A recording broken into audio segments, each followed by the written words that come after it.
వినేద్దాము. ఇక్కడికి వచ్చిన మీడియా పెద్దలకి పేరు పేరున thank you so much sir. ఇక్కడ నుంచి మా సినిమాని మీరు సపోర్ట్ చేస్తూ రిలీజ్ అయ్యి హిట్ అయ్యే వరకు మీరు మాకు సపోర్ట్ చేస్తారని స్టేజ్ మీద నుంచి రిక్వెస్ట్ చేస్తున్నాను. ఇక్కడికి వచ్చినందుకు మళ్ళీ thank you so much sir. Teja సజ్జ గారు thank you so much sir. ఆయన ఈరోజు వచ్చి సపోర్ట్ చేయడం కాదు, సినిమా స్టార్ట్ అయినప్పటి నుంచి మాకు సపోర్ట్ చేస్తూనే ఉన్నారు. అది మాకు తెలుసు, సీనన్నకి నాకు. సో ఎనీ టైం ఎప్పుడు టీజర్ రిలీజ్ అయినా, సాంగ్ రిలీజ్ అయినా ఫస్ట్ తేజ సజ్జ గారు, పూరి జగన్నాథ్ గారు, ప్రశాంత్ వర్మ గారు ముగ్గురు ఫస్ట్ పోస్ట్ వేసేస్తారు. మేము అడగకముందే వేసేస్తుంటారు. Thank you so much sir. మీ సపోర్ట్ ఇంకా ఇలానే కంటిన్యూ అవ్వాలని కోరుకుంటున్నాను. సినిమా ఇది ఒక రియల్ స్టోరీ.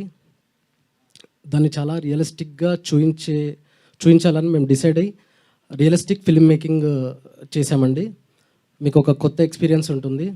అండ్ డెఫినెట్లీ ఇందులో చాలా ఎమోషన్స్, ఎంటర్టైన్మెంట్ అండ్ ఎమోషన్స్ ఉంటాయి. అందరూ తప్పకుండా May 17th థియేటర్లోకి వెళ్ళి చూసి మా సినిమాని పెద్ద హిట్ చేయాలని కోరుకుంటున్నాను. అండ్ ఇది ఒక బాయ్ నెక్స్ట్ డోర్, అంటే మన కథ, మనకు తెలిసిన వాడి కథలా ఉంటుంది. ఈ సినిమాకి మన అమ్మా నాన్నల్ని ధైర్యంగా తీసుకొని వెళ్ళి చూపించగలిగే సినిమా సార్. ఫ్యామిలీ అందరు వెళ్ళి ఈ సినిమాని చూడొచ్చు.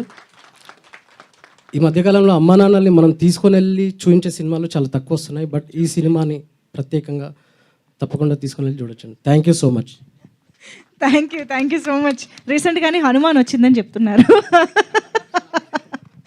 థ్యాంక్ యూ సో మచ్ అండి. We are eagerly waiting to watch the film and get entertained. So yes, మరి ఇక మన రాజు యాదవ్